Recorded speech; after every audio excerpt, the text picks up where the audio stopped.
Gabby and Khalil, our new Taiwan Tourism Ambassadors. Hello, everyone! Ayan, so- Nanonood ba sila ng Meteor Garden? Sobrang Oo. fan ako nung bata ako, kaya yun yung kinanta namin. Talaga, naabutan mo yun? Oo naman! Okay. Grade school.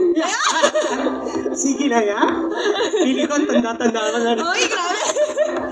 Anyway, speaking of Meteor Garden at saka Taiwan, di ba?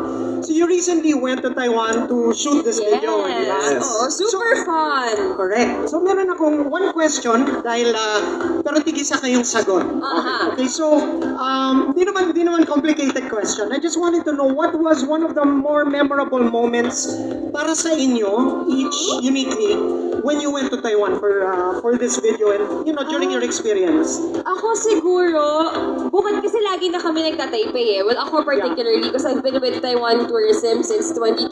Correct. 2020. So, ano talaga, na-enjoy ko yung Sun Moon Lake.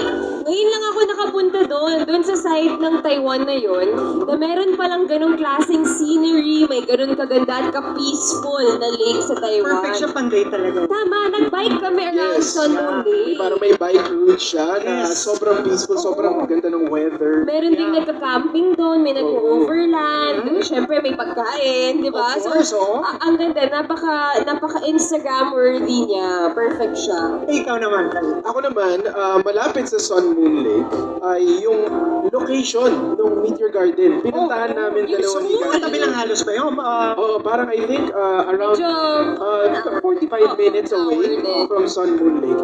Ano siya, university kasi siya. So, sobrang laking It's the university. biggest university daw in Taiwan. Okay. Oo, tapos sobrang laki niya. Tapos yung mga spots na andun sa sunshine, Yeah, sa yeah, Downing, yeah. so na-preserve nila. Oo, yung kulay. Na-feel nyo ba na parang kayo Oo, yung mga... na-recreate namin. Oo. Yung buhok na lang yung kulang sa akin na. Yun na lang. Yung look na yan. Oo. Tsaka yung effort. Oo. At least maganda yung weather, nakapag-dress up talaga kayo. Yes, Yun ang maganda sa oo. Taiwan kasi malamig, di ba? So, Tama. pwede kang pumorma. Pwede Tama, Jumabor. tama. Yes. Sige, ilang hours away lang from Manila. Yeah. Pwede ka rin At Jumabor. hindi mo na kailangan mag-visa. Tama. Di ba?